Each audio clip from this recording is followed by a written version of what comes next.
The race to 5G is on, and the battle for talent is getting fierce.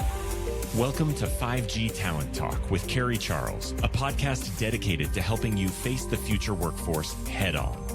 Navigate this challenging talent landscape with innovative strategies to attract, retain, and engage people in this new world of work. Only here on 5G Talent Talk with Carrie Charles, CEO of Broadstaff Talent Solutions.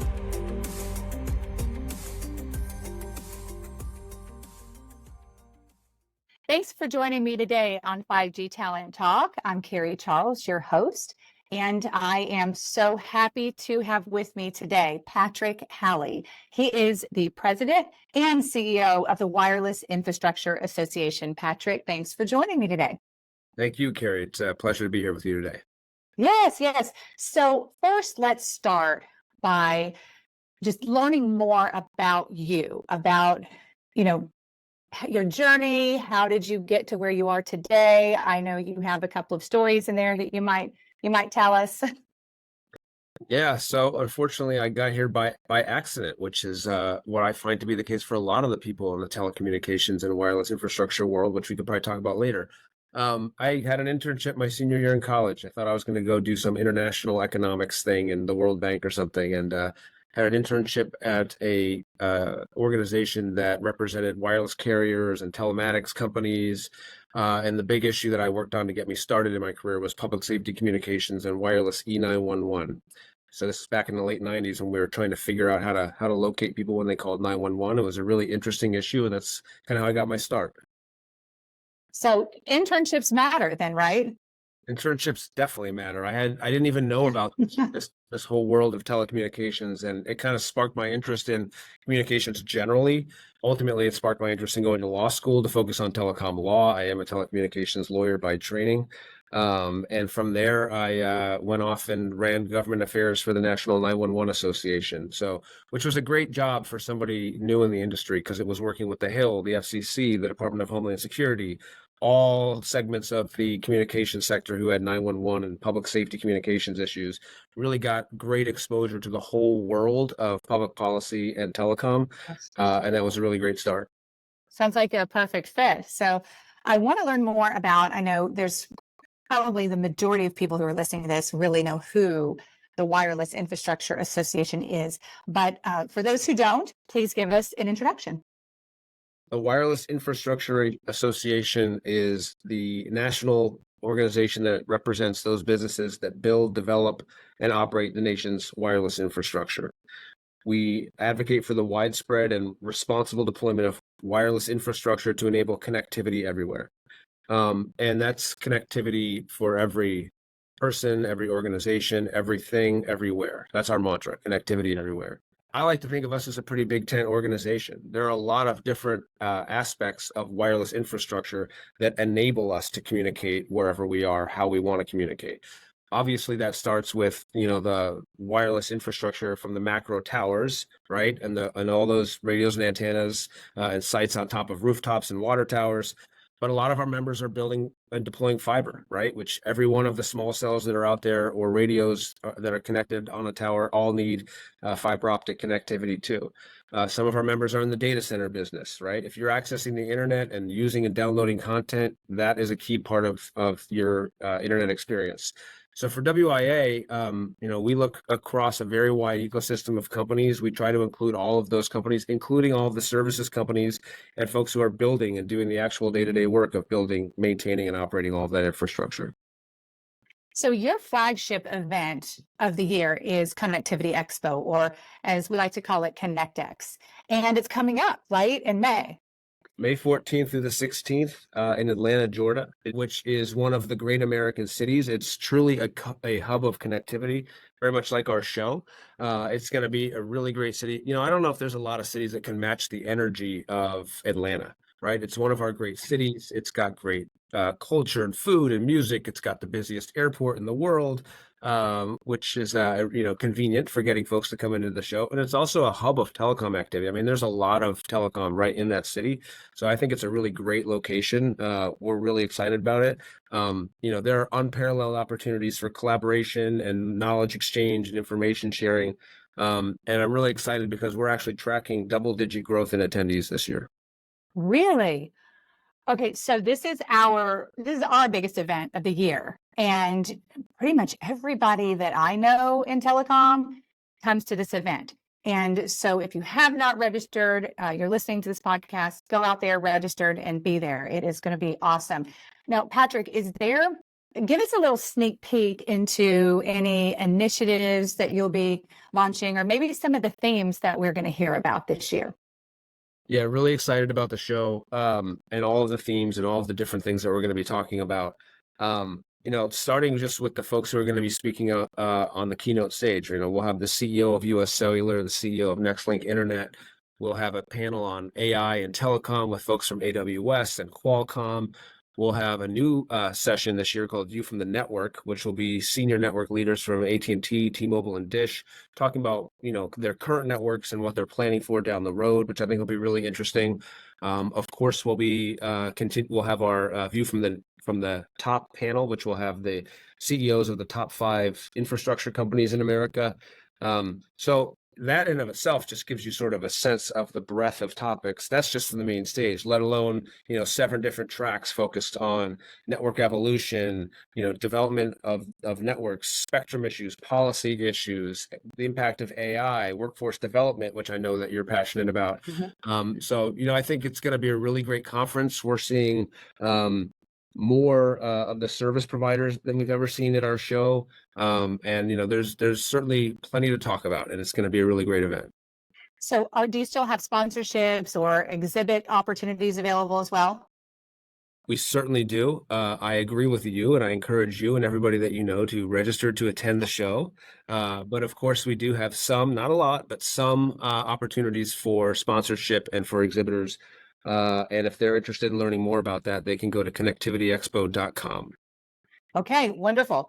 So let's talk more about how WIA supports the wireless industry. You mentioned just a few tidbits, but let's get into that deeper. And also any involvement or support on the broadband side.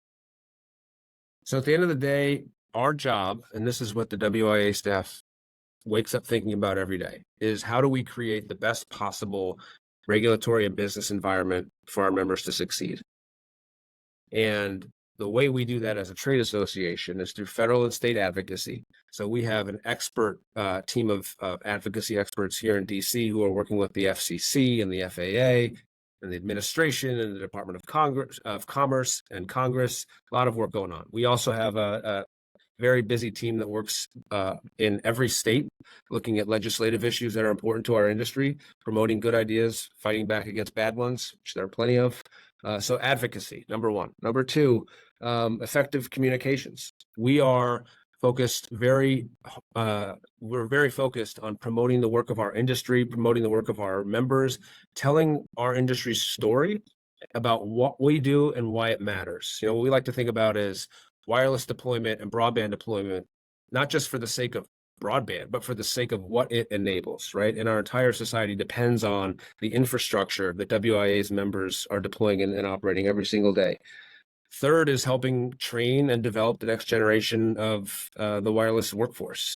And then fourth, I would say, is like ConnectX, creating convening opportunities, bringing our members together with themselves, with other interested parties to talk about the issues that matter so that they can exchange information and learn from one another. So are there any additional benefits, let's say, that I can get as a member company? I mean, even let's say support for workforce development or hiring, or I know we'll talk about in a minute a lot of your programs, but what are some other additional benefits of membership? Yeah, so in addition to just benefiting from the day-to-day work that we do on advocacy and communications and everything else, of course, there are direct benefits, right, in terms of, discounts to the show and discounts to our training and education center content, individual opportunities to promote the work that your company is doing through blogs and other communications efforts that we do. So there are definitely things that are, and getting involved in specific initiatives that are like our in-building forum, which we're going to be announcing soon, or our emerging wireless professionals group, or the women's wireless leadership forum, right? We have lots of different initiatives that are only available if you are a WIA member. And I think it's absolutely worth the price of admission. Okay, so you mentioned WWLF, and I am very passionate about this organization. I have been a member and on the board for, oh my goodness, has it been 5 or 6 years now? So can you talk a little bit about what is the Women's Wireless Leadership Forum and the connection to WIA? Absolutely. So WWLF is a membership section of WIA. It is an organization that is led by extremely talented women in our industry who are leaders, who are promoting what we do and the opportunities within the wireless and broadband infrastructure ecosystem to women, promoting the importance of creating career paths and advancement opportunities for women in our industry. And there's a lot of ways that the organization does that through virtual and in-person events where we're coming together and learning from one another, right? And different convenings that we do throughout the year. We have a WWLF event coming up the first day. It's actually the Monday on the front end of ConnectX, which is a focused event, which if you're going to be at the ConnectX, you should come in a day early and check this event out, because we're going to have leaders from within WWLF and other speakers who are really great talking about career advancement opportunities within our industry. That's one event. We do an event here in DC in February called the Women's Wireless Leadership Luncheon, where the leaders of WWLF and WIA plan an event with DC. What I love about the event in DC is we bring together the folks from our WIA member companies who are out there on the front lines doing the work every day with the folks in the DC side of the house, from the carriers and the large infrastructure companies, with public policy leaders in DC. And it's all about empowerment. It's all about, a discussion with, and it's not just women, right? It's also about people who are supporting the growth of women in our industry. So that's just a couple examples of some of the things that we're doing. We just launched an initiative called the Telecom Trailblazers, which I'd love to talk about as well. Look, when I first started at WIA and I saw WWLF, I realized what an important organization it is, and I will do everything I can to support it. Thank you, Patrick. Thank you so much. So let's switch gears and talk about workforce development. Is there still a wireless workforce shortage? And if so, where are the gaps?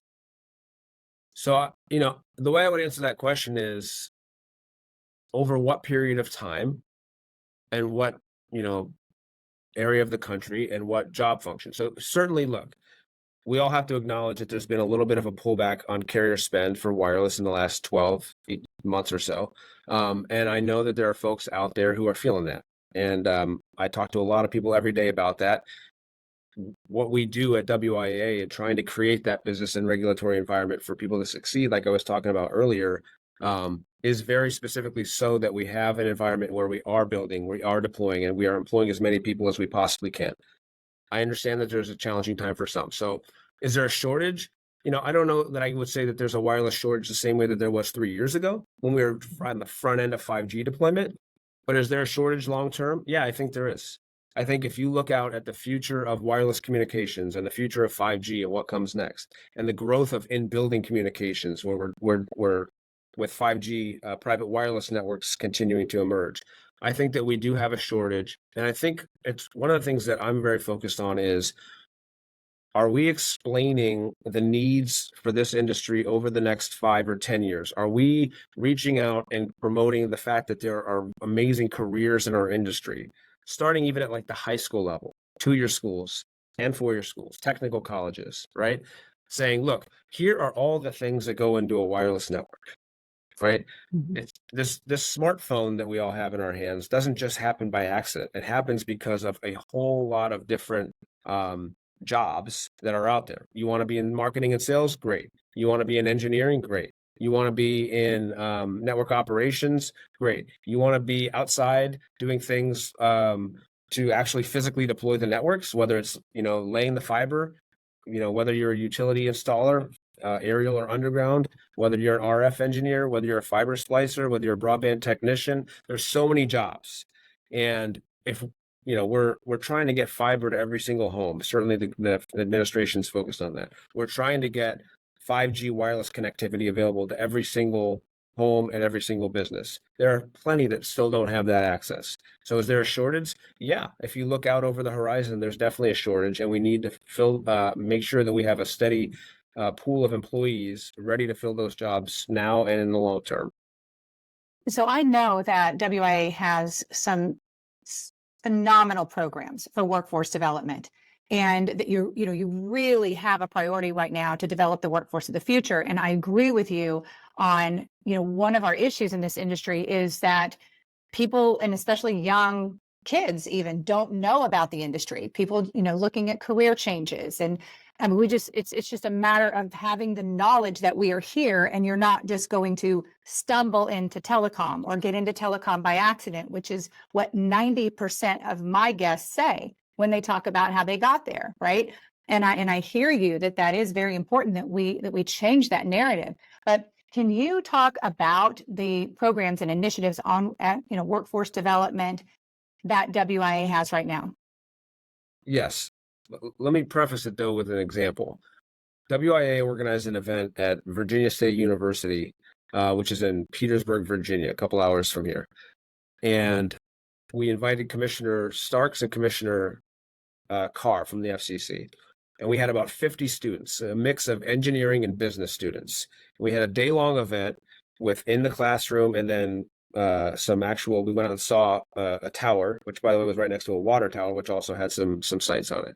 So we had a kind of a wireless 101 course with them and a spectrum and infrastructure 101 course with them. And it was all about just sort of raising awareness about our industry, right? And how it works and what the job opportunities are for engineers and business students. And at lunch, I asked the question, how many of you want to have been considering a career in the wireless infrastructure or broadband industry? Not a single hand went up. So how many of you have thought about a career in the tech industry? Half the class went up, right? And we had a good conversation after that with the commissioners about, well, look, there is no tech industry without broadband infrastructure, right? And it was interesting. And then what really hit home for me later that day was we took the students out to see a tower. And at the end of it, one of the students came up to me and was effectively saying, this is really interesting. I didn't know this existed. I'd love to get an internship. Can you help me? Right? Wow. And I did try to help him and yes, introduce him to a bunch of folks. So I say that only because I really do think it's incumbent upon us as an industry and WIA as an organization to really raise awareness about our industry and the jobs that are out there, but then take the next step, which is actually help train and develop the workers that we need. So that is what WIA is doing. One is through our apprenticeship program. It's called TIRAP, Telecommunications Industry Registered Apprenticeship Program. We are the national sponsor for telecommunications apprenticeship at the Department of Labor. At this point, we have 104 companies who've gone through the program or are participating. 4,500 plus apprentices have gone through and registered. And at the end of it, you come out of it with a certificate that you are a telecom apprentice. 15 different occupations, everything from Tower Tech 1, Tower Tech 2, Tower Foreman, RF engineer, utility installer, you name it, right? Small cell technician, et cetera.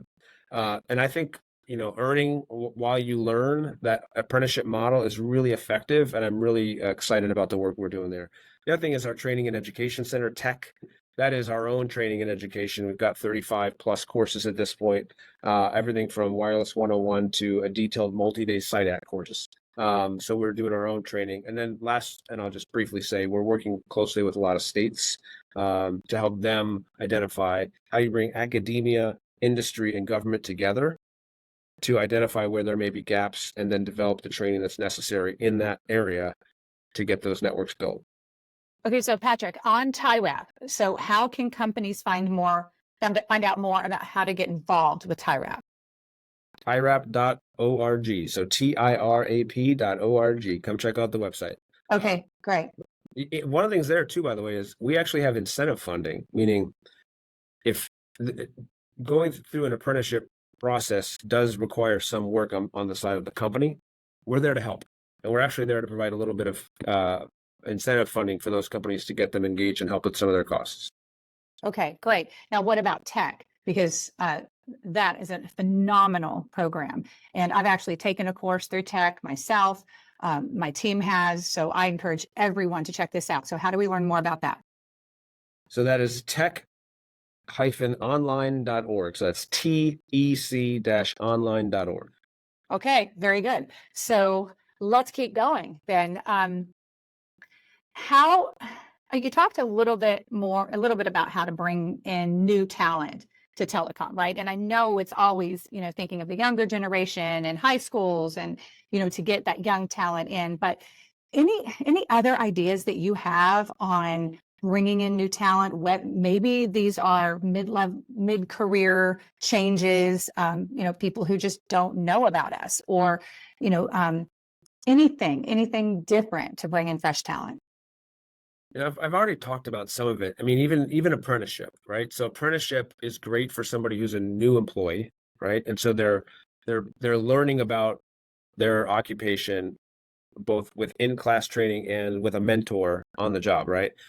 But apprenticeship is actually great for somebody who's been in a job for 10, 15 years too, because you say, okay, this is my job now, but what I'm really interested in is this occupation within my field.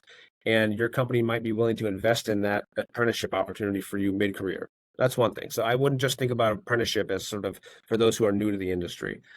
Second is meaningful, intentional efforts to identify and raise awareness. So I mentioned the Telecom Trailblazers initiative earlier. It's new, we're just getting it off the ground, but the idea is, working with WWLF and showing young women, even at the high school level, what these careers are, what the career paths have looked like for people who've already done it is important. So we just did an event in the Bay Area where with some WWLF leaders, we brought several classes from local area high schools into the Verizon Innovation Lab in downtown San Francisco. And we were showing them how Verizon is designing and using its network in innovative ways. And it was a hands-on, information-rich experience for these girls who attended the session. And then we ended it with a panel of WWLF leaders. And there was a lot of good discussion back and forth. Now, that's small scale. My hope is that we can turn that into a very a larger, more scalable effort to raise awareness more broadly.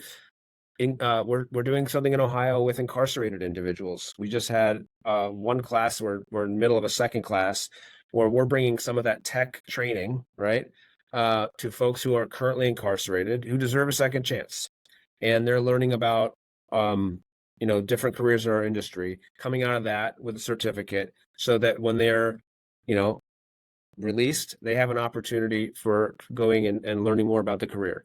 Pre-apprenticeship. We talked about apprenticeship. Pre-apprenticeship as well, where we're working with high schools, technical schools, two-year colleges, where we're saying, look, let's work with these institutions and provide them with information so that they can start training people locally.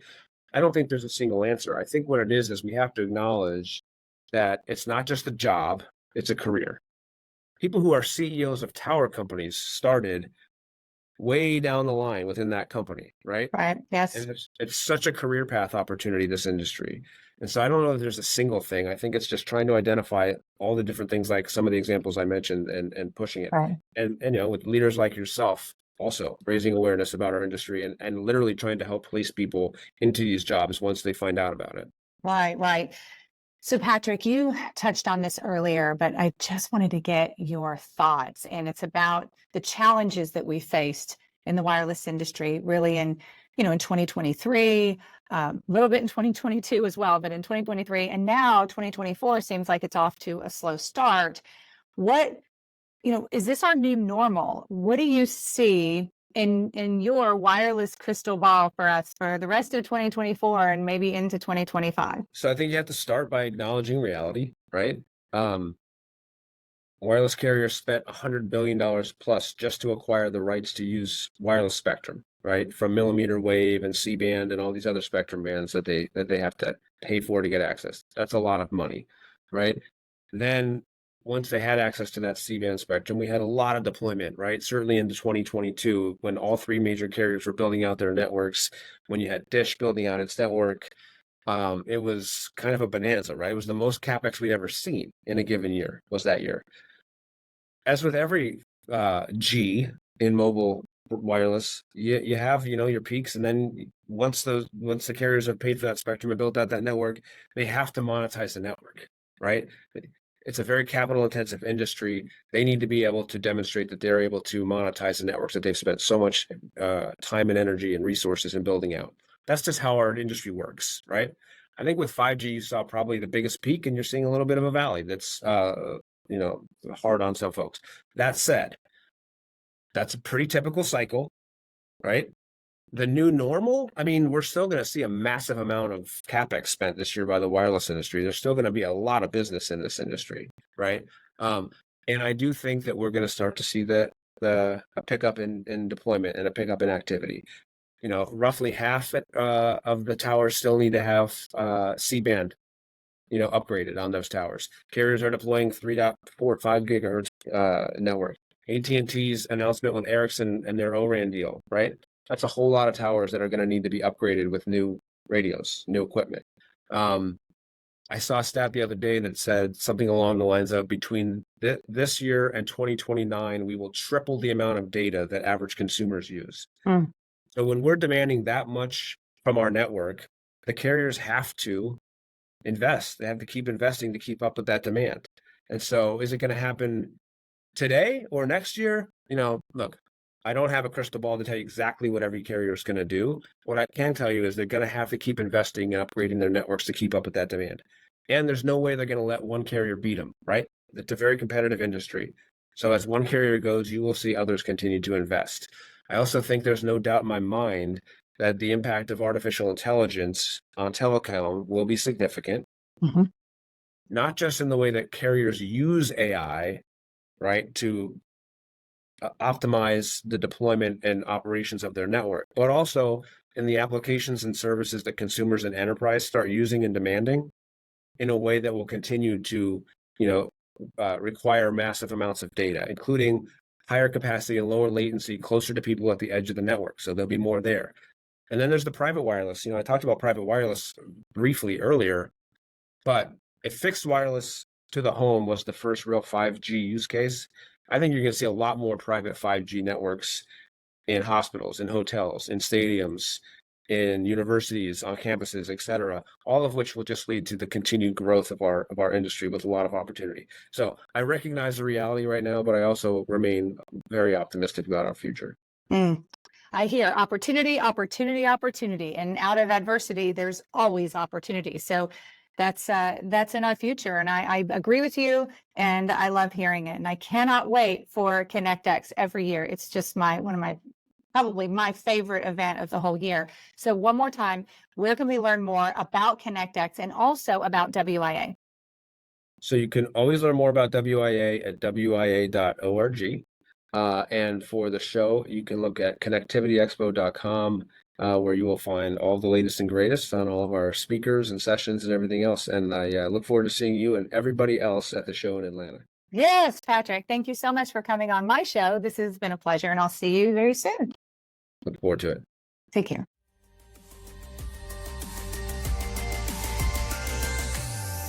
Thank you for listening to another informative episode of 5G Talent Talk, brought to you by RCR Wireless News, Telecom Careers, and Broadstaff Talent Solutions.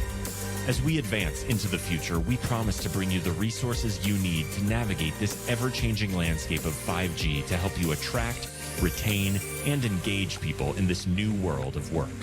To access the show notes or leave a review, visit broadstaffglobal.com. Until next time.